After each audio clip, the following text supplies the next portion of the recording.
Sorry about that. We're back. I don't know why the title shouldn't be wrong. I'd like to start off by saying Assalamu alaikum wa rahmatullahi wa barakatuh, meaning peace and blessings of God be upon you, as well as His mercy. So, on today's talk, I'm going to talk about how Islam is a religion of peace, how it is one and why. It might not make sense to you, but I'll explain it all, and it will. You'll have to understand if you listen. And I also believe that as Muslims, like I am myself, we are peaceful people, and we have to work with Christian alongside with them peacefully, because we have the same enemies and the same problems we're facing. This sounds crazy, I know, but let me explain. Please hear me out. Islam, just like Christianity and Judaism, Zoroastrianism, and other monotheistic religions, is a very big religion practiced by more than just a couple hundred people. It has a very long history, and it has very old, ancient religious texts, which different people might interpret literally or not literally. They might have differences in opinions on how to interpret them and what texts might be accepted. For example, in Judaism, there are different sects. There are different types of Jewish people. That's why not all Jews are Zionists, and not all of them support Israel. Some of them believe they won't have their promised land in the Levant until the Jewish Messiah would come, and they see what Israel is doing and they condemn it. And other Jews are staunch Zionists. They love Israel. They believe they're the chosen people who have to have that land. And you see in Christianity too, there's also many sects, just like in Islam. You see there's Protestants, Catholics, there's Eastern Orthodox, which has its own branches like Greek and Russian Orthodox. There's the Ethiopian Church, which is very ancient, just like the Armenian one. Ethiopia and Armenia were some of the first countries to adopt Christianity long ago. And so it's no wonder that Islam, also being a very old, very big religion with very old texts, will also have different sects within it, different groups of Muslims who have some small or even kind of big differences in beliefs and opinion, which makes them form different groups within the umbrella of Islam. And some of these groups are so different from each other, you wonder how they can both be Muslims. They practice the same religion though, they follow the same prophets, the same leaders, the same book, the Holy Quran. If you look at Judaism, I think all Jews believe in the Torah. It's a very special book for Jewish people, and they believe it's the Word of God, and that it's uncorrupted and perfectly preserved for so long. And some Jews also believe in another book called the Talmud, but not all Jews believe in the Talmud. And then there's, with these two books, they might have more. Some Jews have more books they follow. And any of these different books the different Jews might follow, they might interpret them differently. We can see the same thing in Islam.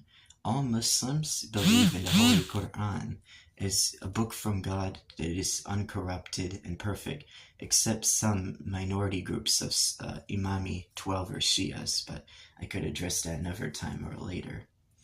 And there are also books called Hadith.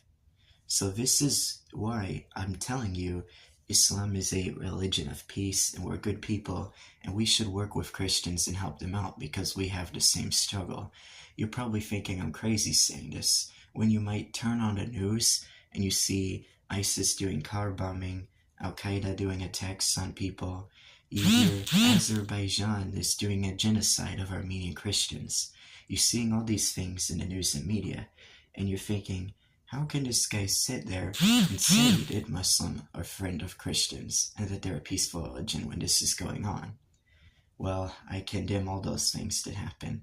It's not just me, it's most Muslims. Most Muslims would never do that. Many of them believe that people carrying out these attacks are not Muslims at all. there's a lot of radicals out there. There's a whole lot of them, and they speak really loud, so they appear to be an even bigger group of people than they already are. Their influence is far-reaching. Without a doubt, there are a lot of radical Muslims. There's a lot of bad people, lots of extremists. There were so many attacks, even in recent history. It's more than just 9/11 and the Boston bombings and stuff you've seen. There's dozens of attacks every year still going on in America and Europe today. Just in January this year, 2023, in Algeciras, southern Spain, there was a radical Muslim who attacked and killed one person at a church and injured several others. So if this is happening, and it's been going on for years now, a long time, actually a couple decades, how can I say that as a Muslim, I'm following a religion of peace, and that we work with Christians and that they're our friends? Allow me to explain. There is lots of people who say that Islam is backwards. It needs a reformation, a change in the religion, a revolution, that we are stuck in the past and backwards, and we need to modernize and change the way we think and practice our faith. As Muslims, we always say we don't need a reformation. Our religion comes from God, and it's perfect. There's nothing wrong with it, and man has no right to change and reform it. And this upsets people. Other religions like Christianity and Judaism have become more modernized and secular and tolerant, while Islam remains as it was for a long time, without a reformation. This upsets people. They see the Christians had reformations, like the Protestant one, and they say, when will Islam already have a reformation? It already did, and that's why there's radicals. You see, something happened super recently. It was in the 1800s in Egypt, as well as on the Arabian Peninsula, in a region of Saudi Arabia today that's called Najd. It was called the Salafi Revolution. It was the birth of two ideologies, Salafism and Wahhabism. All Salafis exist, and all of the Wahhabis are Salafis, but not all Salafis are Wahhabis. In Egypt, there was a Salafi movement, a Reformation movement in Islam, and it spread to Saudi Arabia by a guy called Muhammad ibn Abdul Wahhab. He founded a branch of Salafism called Wahhabism. So there's Salafism, and within it there's Wahhabism, but not all the Salafis are Wahhabis, okay? So these people, they reform Islam. A lot of things that Muslims were doing, they said, no, we can't be doing this. We need to change it. You know, they went against practices of Islam that had been around since forever, since the times of the Prophet Muhammad. Things like Sufi Islam, you know, mysticism, spiritualism, and dhikr, meditation, you know, remembrance of God. They were against these things. If you do research about it, you'll understand. Not going to dive into the history too deep and drag this talk longer than it's already gone on. But basically, there's lots of Salafis. Some of them are Wahhabis and some aren't. And on average, they're a good community. But their reformation, their belief that they're going back to the original Islam, make them intolerant of most Muslims who aren't Salafis. They see other Muslims who follow other sects as being deviants. They see themselves as superior to these deviants, and they believe even that many of these deviants are non-Muslims. In fact, they believe that these non-Muslims are so bad, many Salafis will claim it's okay to attack these people and hurt them and kill them, which is pretty scary and dangerous ideology. That's why you see these Salafi groups like Al-Qaeda and ISIS. They're no good. They're radical extremists and terrorists, and they have killed many innocent people, unfortunately, and they say it's in the name of Islam, which is pretty upsetting to average people like me. And these Salafi groups, they're radical Salafis. They're doing these things. That's why if you watch on the news of what ISIS did, they didn't just kill Christians and atheists and gay people, they killed other Muslims. They killed more Muslims than anyone else, actually. They attacked mosques, places where Muslims go to worship God, a place that's supposed to be full of peace and love and joy and happiness. They bombed mosques because they believed other Muslims of other sects were inferior and deviant, and that they were bound for hellfire, and that they need to be fought because they're spreading bad ideas, apparently. So you see, the Shiite Muslims, they came under fire. ISIS has been killing them everywhere.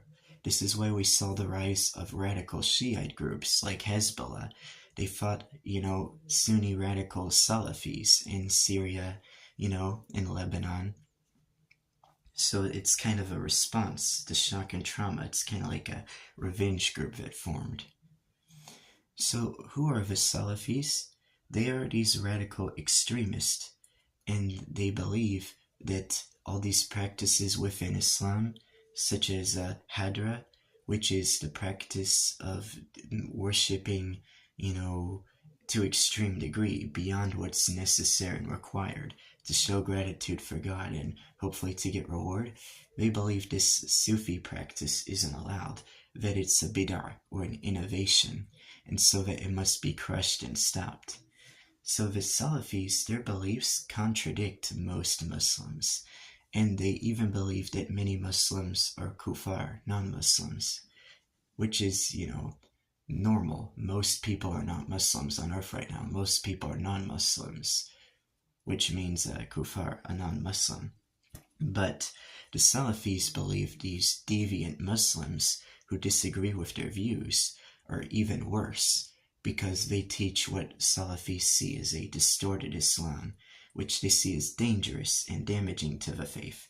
So they believe that they have the right to go and hurt these innocent people and attack them. You could do research on it, it's much more complicated. But this is what we see. These Salafis are not just attacking non-Muslims, they hurt Muslims more than anyone else. Al-Qaeda did a lot of damage to non-Muslims mostly, but especially other bad groups like ISIS, they killed loads of Muslims. They took Shias out of their neighborhoods and communities and lined them up on the side of the road and made them lay on their chest and shot them all in the back of the head point blank. They rounded them up and did massive massacres, practically genocide. And they claimed to do these bad things in the name of Islam, not just to innocent civilians who, are of different faiths that they consider bad, but to other Muslims too even. So, when you see Muslims, a lot of people see and they think, oh, these are bad people. These are all ISIS. These are all Hamas. These are all terrorists. They say bad things. They think bad things because that's what they're taught. That's what they see on the news. But that's not true. There are a lot of these radicals out there, believe me, and they express their voice louder than most Muslims. So you'll think they're everywhere. If you try, you can easily find one and debate one online for hours. It'll seem like they're so available and have so much time, even though the whole world hates them. These people have risen to prominence, and they know how to get their word and ideas around. So, this is the issue with the Salafism. Not all Salafis are bad people. Some of them are just religious people who worship God, and they disagree with people of other beliefs and think bad things about them, but at least they don't hurt other people. But some Salafis, they are radical extremists who do bad things, and they claim to be doing it in the name of Islam. That's why you see on the news all these bad things, and people think bad things about Muslims. But in reality, most Muslims completely disagree with this. That's what the news isn't telling you. Muslims are fighting so-called Muslims who are doing terrorism. We are, if you watch the things the news doesn't talk about in Africa and the Middle East and in Asia, there's Muslims fighting ISIS and fighting Al-Qaeda, thankfully.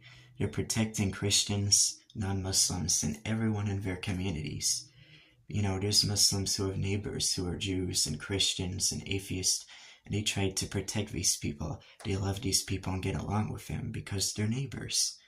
And a lot of these Salafis, they say they are the Mujahideen, but they're not. The concept of the Mujahideen is a group of people called jihadis who go and they're supposed to be defending Islam from oppressive people, tyrants, people who hurt innocent Muslims en masse and commit lots of abuses. These evil terrorists claim to be the Mujahideen, fighting against oppressors and aggressors, doing a just cause. That's what many people see them as.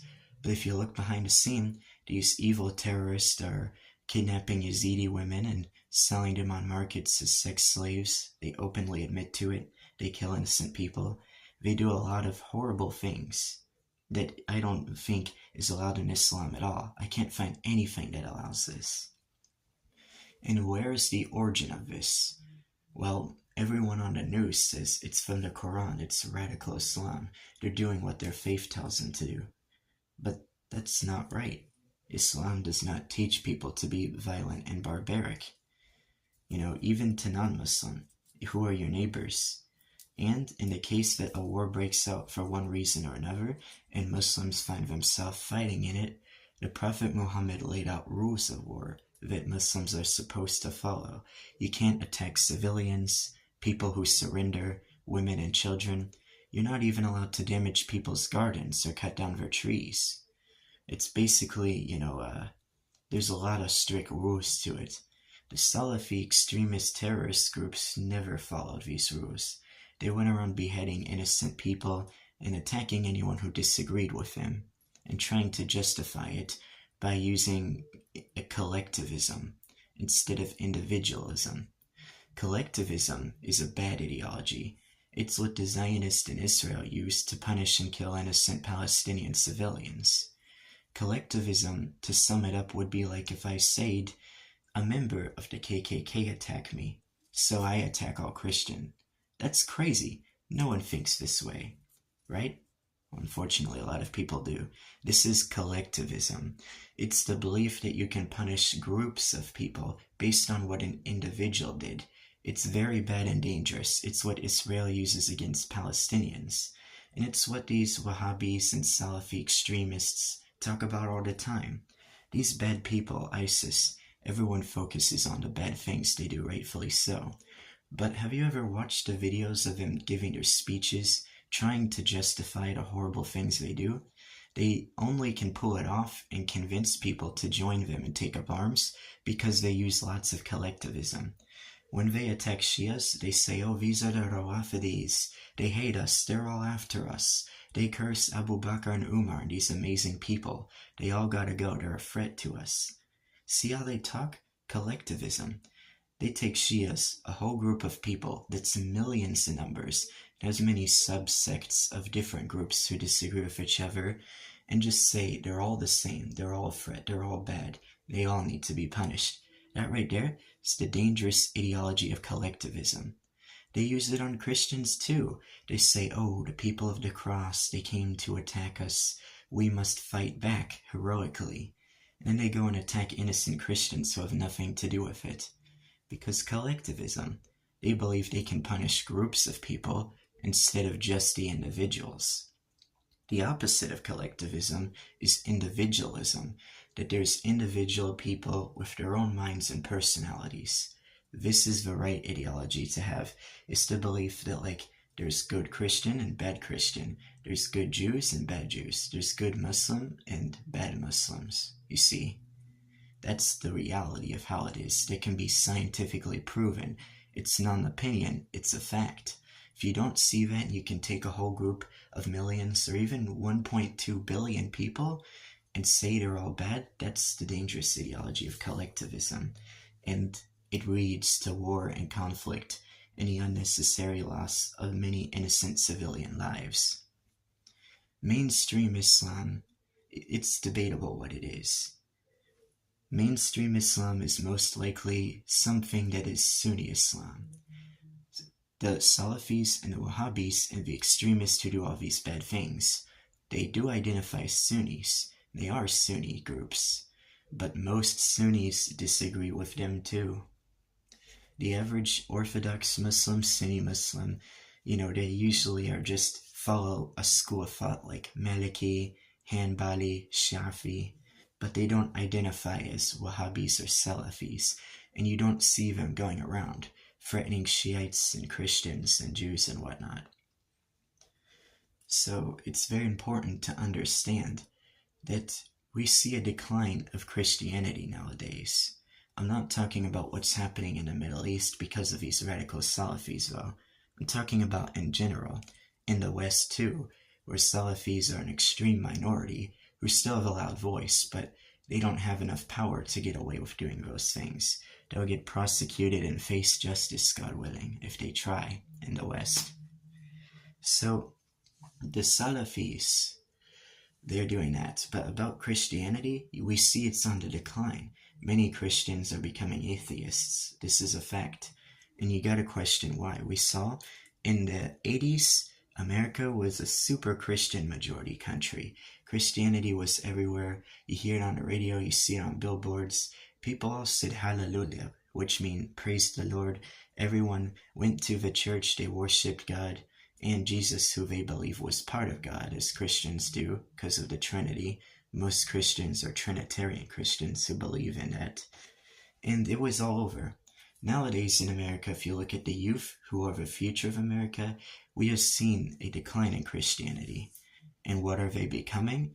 Sometimes other religions, but mostly, sadly, they're becoming atheists, who think that they're better than everyone else. They believe in theories, which they say are confirmed by science, but there's still theories and there's other ones that contradict with them. They believe in things like evolution. I could tackle that and try and disprove these things on another thing. What I'm saying is, the atheists believe that they are better than everyone else, that they are smarter because they don't believe in religion. They think religion is a bunch of BS, and they think that people who follow them are just blind or misguided, dumb people who they might pity or even hate often. This is a generalization, though. Not all of them are like that. I would be a hypocrite for talking about collectivism and how dangerous it is just a few minutes ago, and then describing all atheists like this. This is a generalization. There are good and bad atheists. But this is what I've seen. There's many of them who have this belief that I just described that's pretty dangerous. They hate on religion. We see these youth hating on Christianity and the church. They do things like mocking Protestants that speak in tongues, which honestly, from a non-Protestant outside perspective, I can say it seems strange and weird to most people. But, I mean, why are they so hateful about it? It's one thing to laugh at it and be like, that's kind of funny, that's really weird. Like, they say they're speaking Hebrew or something, but when you listen, it's not. But imagine, like, you see these people disrespectful, saying, they use it to generalize all religion. You'll see a video online of people, Protestant Christians, speaking in tongues. You go into comments, and there's a bunch of young atheists in there speaking up like, yeah, this is why religion is BS, and we don't need it. It's backwards. It's, doing this to society, leading us the wrong way, and preventing advancements. This is what they say. They repeat it over and over. They use these generalizations and stuff to solidify this mentality, to kind of prove it, to back it up, to convince other people who see these comments. Like, they show these videos and they say, see, this is what religion gets you. You see a video speaking in tongues. And, if you're not a Protestant who believes in any of that, you look at it and you're like, yeah, that's crazy, man. And it kind of makes them prove their point a bit. Although it is wrong, and it's a generalization, and religion can be good or bad, just depends on context and a lot of things. That's too complicated to dive in right here and right now. But this is the kind of stuff we see. Why is Christianity in decline in the West, in America, in Europe, and everywhere where Christians are the majority, really? The reason for this is because the youth have been allowed to mock Christianity. They haven't been super educated in it. And we see a lot of examples of the bad Christian, because there's good Christians and bad Christians. There's good and bad in every group. We've seen a lot of bad Christians who are pretty abusive or too authoritative on kids with the dogma mistreating them. And kids kind of get a trauma from growing up in these super Christian religious households that are very strict on them, that they don't like. They aren't raised in Christianity the right way. And when they get older, they end up believing it and becoming atheist. They hate Christianity because of their upbringing in an abusive home that identified as Christianity and taught some form of it. Not saying Christianity is abusive, there's good and bad. But this is the honest reality of what's happening. Christianity is in decline because we've allowed people to mock it and go uneducated about it and its teachings and its practice, and so we've allowed them to grow to hate it. Ignorant people who identify as Christians but don't really act like good people are walking around doing all these crazy things, and people are mocking them and mocking Christianity. So these two reasons is why it's in decline. Islam, however, on the other hand, is the fastest growing religion in the world, and a lot of this new atheist generation is seeing people convert to Islam, especially Western women, which surprises most people because the news and media would make you think that we're all women-beating bad people who are sexist or something, which also isn't true, but I could talk about that another time. We're seeing Islam on the rise. Why? Because Muslims work hard to educate people on their beliefs and what they believe in. They stick firm to them. They don't try to reform them or change them. They keep people educated on what the beliefs are. They try not to let bad or misguided people get in charge of religious congregations or inflict pain on the youth. They try to keep the youth educated and able to debate atheists and Christians on how Islam is the true belief. And they don't allow people to mock Islam. This is important. When someone tries to mock Islam, Muslims go online and make videos debunking bogus claims that people who hate Islam make. They say, no, this is generalization, this can be disproven. They disprove and discredit people who've tried to mock or disprove Islam. And they make sure that people who are Muslims are educated in their belief. This is why Islam is the most fast-growing religion. The reason why Christianity is in decline is because they took the opposite approach. They become liberal. They believe that their beliefs are open to a lot of criticism, which is okay and fine. But when it gets criticized, you don't really see many videos disproving the criticism of Christianity. Maybe because you can't? I don't know. I challenge my Christian friends to try and disprove claims made about it. Everyone has the right to their own beliefs and to defend their beliefs and explain it to people. The Christians either just aren't doing this enough, or when they're making these videos, they're not getting promoted enough. That's why we're seeing the trend of atheism and Islam rising, and Christianity falling out the picture over the last couple of decades. But Christianity and Islam both have a common enemy, and it is atheist extremism. These atheists who believe that they're better than everyone else, and that religious people are just ignorant Stone Age people who hold back society and should be fought against, or, taught that atheism is the way. They force their beliefs on other people while being hypocrites, saying that religions are bad because they force people into them.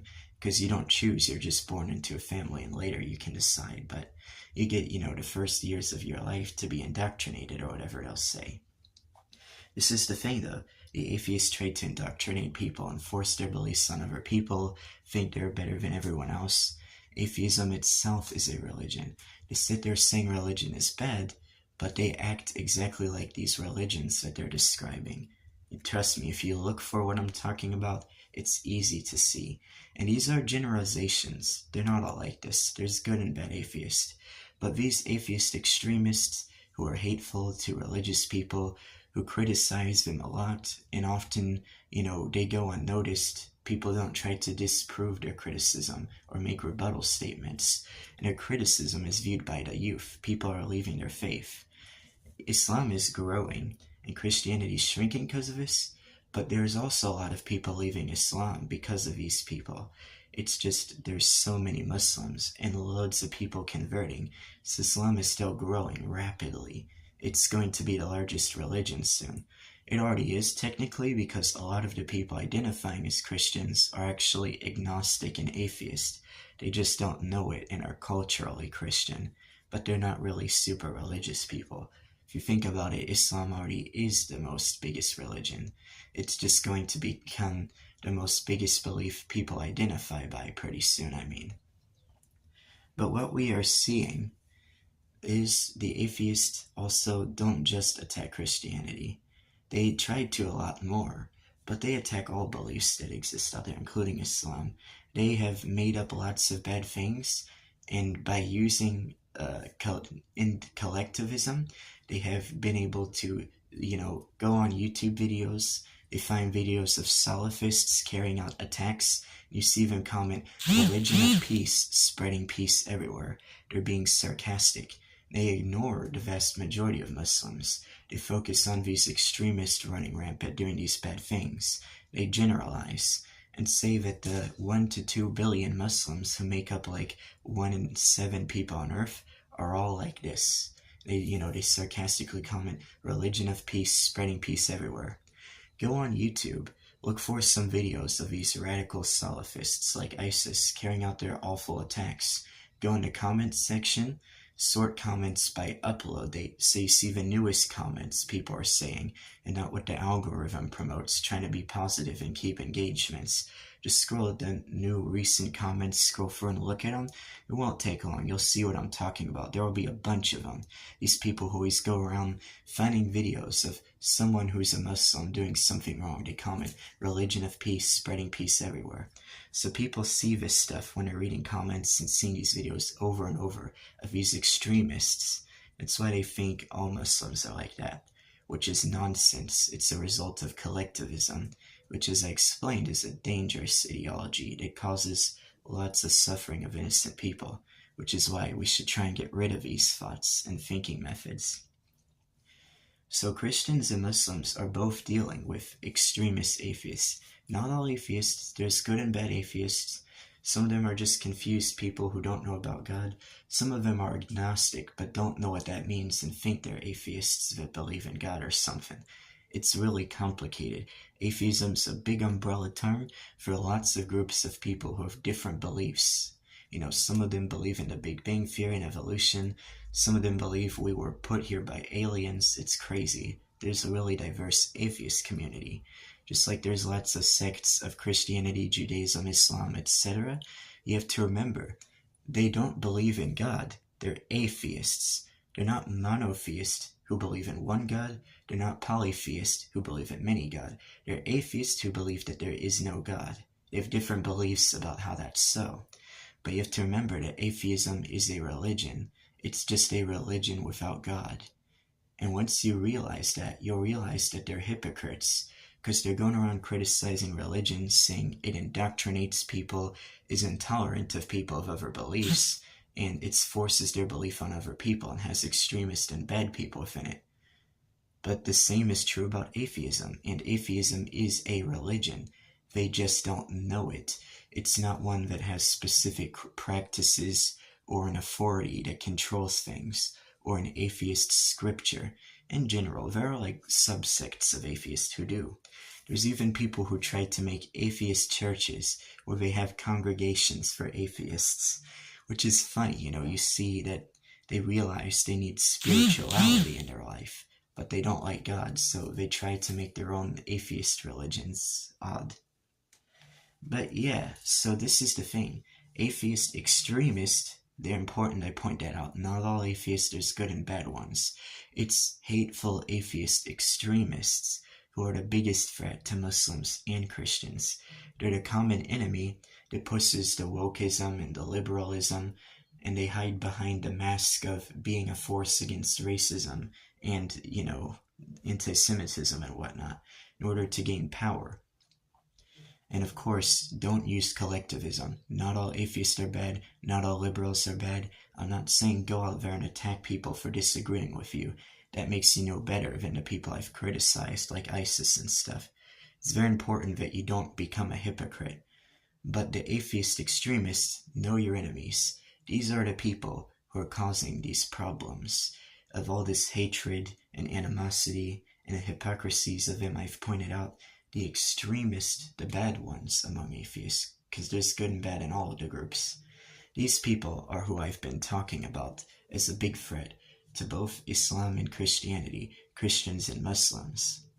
So this is why Christians and Muslims have to work together to fight degeneracy, all these bad things we're seeing, hate, degeneracy, blasphemy.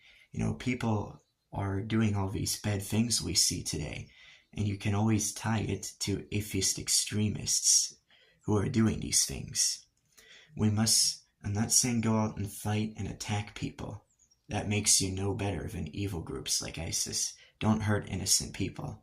Yes, even though they're being hateful, they're innocent people because they're not out there usually killing people and committing crime. Some of them have, that's a different story. Justice should be served, whether you believe it's police or fighting back against, violent people, self-defense, you're allowed to. At least I believe so, in my belief. But in general, we need to fight atheist extremists not with violence, but with our words. Go online and debate them. Disprove the things they're saying. Point out their hypocrisy. Point out their hate. Muslim and Christian have to have each other's backs, defend one another, and work together to stop these atheist extremists who are making a mockery out of us, who are hating on us, and who are creating all this animosity and ruining the peace, The thing is, one of the biggest arguments atheists try to use is that religion creates divide and stops peace. But they're hypocrites. They don't realize that this is what they're doing. They're creating divide and stopping peace. The atheist extremists, not all of the atheists.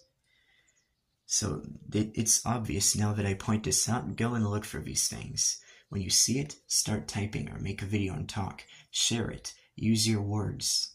This is how we fight radical extremists within the atheist community.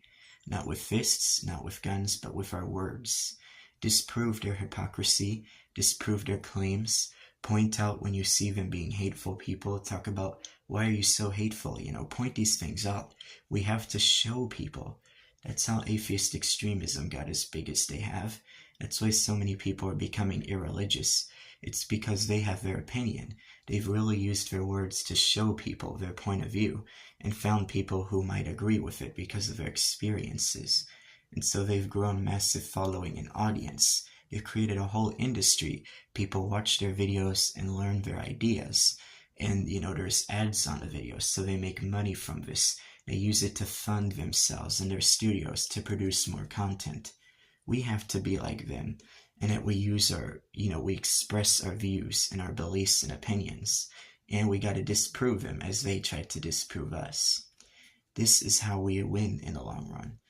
You don't fight these people with violence, so you have to fight with your words. If you don't see what I'm saying, that's unfortunate because I've been pretty clear. I hope you take away something from this chat. And that is why, as the title of this video suggests, I'm saying that Islam is a religion of peace, and Christians and Muslims are friends which must work together. Now it all makes sense, doesn't it? The vast majority of Muslims are just people who believe in God, and they have their belief. They're deeply religious people. They just want to be left in peace to follow their beliefs and do what they do. They're not all extremists out there attacking people. And so, this picture the media has painted in people's mind, people need to get that out their head. There exist radicals and extremists, but they aren't the majority. They're not running around everywhere. They're not 1 in 7 people on earth, all Muslims. You see? So now, the title of this video makes sense, I hope. And I hope my talking point makes sense. Everyone has their own opinion, and some will disagree with what I said. Especially Wahhabis and Salafis. Trust me, you'll get some comments from them. Alrighty, so that's pretty much all, just voicing my opinion and explaining things. Maybe no one will see this and I'm just venting, or maybe this might go viral, and I might get a lot of people who might hopefully agree with me and see that we need to voice our opinion and use our right to be heard, use our freedom of speech to explain our beliefs, to teach ignorant and uneducated people. Thank you so much for watching, taking the time to listen to little old me. I'm nobody, trust me. I have an honorable title, the Sultan of Kashirski. I lead this amazing, unrecognized microstate with a few thousand people. Still, I'm the leader of a country, as small and unrecognized as it may be. People always come up to me excited, like, it's really you, you're the Sultan. I saw viral videos of you on this app or this app. People post about you. I got real enemies too. I got people who accused me of shooting up Woodside High School, or threatening to at least, or whatever. That was disproven. The police will back me up. The school will back me up. They've watched footage. They found out who didn't put him in jail. But you see, I got enemies trying to bring me down, making up stuff about me, making edits of me, impersonating me. I hope you don't see that before you see videos like this that are actually made by me. But inshallah, that means God willing, soon Khair will have more prominent, more recognition, become more official, operate more like a real country, a micro-state, not a micronation. Most micronations are just cringe. We don't want to be like those. We want to be an actual micronation, like the Vatican or Monaco. You see what I'm saying? Actual microstate. So this is just my talk though. People think I'm honorable because I'm the Sultan of Khair, but I'm just nobody. I'm 18 years old. I'm still in the education system learning things, even though I'm doing it from home and not going to school. I don't even have a job other than being Sultan of Khair. I don't make any money. Any money I've received as paid taxes go back into Khair, to benefit the people, building roads and bridges and stuff. I don't make any money for myself at all. I rely on friends and family that have supported me. I don't even have credit card. I don't even take donations from people online who support me. I'm 18. To many people, I'm just some kid. They don't even believe that I'm mature enough to be in charge of a country. I'm just a normal person like everyone else, who has feelings and opinions and emotion. I'm no one special. I'm not God. I'm not the prophet. I'm not a Zaydi Imam. I'm not even a sheikh or a scholar. I have no knowledge, really. I'm just a layman right now who's still learning. I'm still learning things myself, too. I've shown you knowledge, told you about collectivism and individualism. This is stuff people learn about in high school. Honestly, people think I'm smart and think I'm powerful as the Sultan of Khair. Khair doesn't even have 3,000 citizens worldwide. It's not even recognized by the UN or NATO or any country or state that's recognized anywhere. I mean, literally less than 0.1% of the whole human population has ever even heard of Khair, and less than a quarter of those people who've heard of it know what Khair is, and half of the people who know what it is realizes that we're serious. There's people out there who have messaged me claiming that Khair is a Discord nation, a group of kids on the internet LARPing, pretending to have some country or something for roleplay. Literally, people don't know about Khair and what it is and that it's an in real life thing. When people find out, they don't know we have 500 years of history. They say, wait, so there's Muslim immigrants who came to America and tried to create their own state? How dare they do that? They don't even realize the history that predates America. They don't know these things. So you see, I'm not even a celebrity. I mean, there's viral videos of me. A lot of people know about me. I have fans and real haters, don't get me wrong. But compared to most celebrities that are out there, I'm a nobody. Nobody knows about me. Nobody knows about the country I'm in charge of, Khair. I'm just an 18-year-old person on the internet giving talks that a 16-year-old kid who lives in his mom's basement, who's never stepped outside and touched grass, could tell you. Just by knowledge of going to school or something, or watching YouTube videos, they could figure out everything I've told you. So, I'm not saying take everything I say with a grain of salt. I do recommend you fact check and always verify everything you hear. I don't claim to be a super knowledgeable person who's right about everything. But in general, I thank you for listening to this. Because even though I'm the Sultan of Khair, I'm just a nobody. I'm being honest. I'm just a normal human being. It's what people often forget. They forget I have feelings and stuff. Anyways, thank you for watching. And as always, peace be with you. Assalamu alaikum wa rahmatullahi wa barakatuh.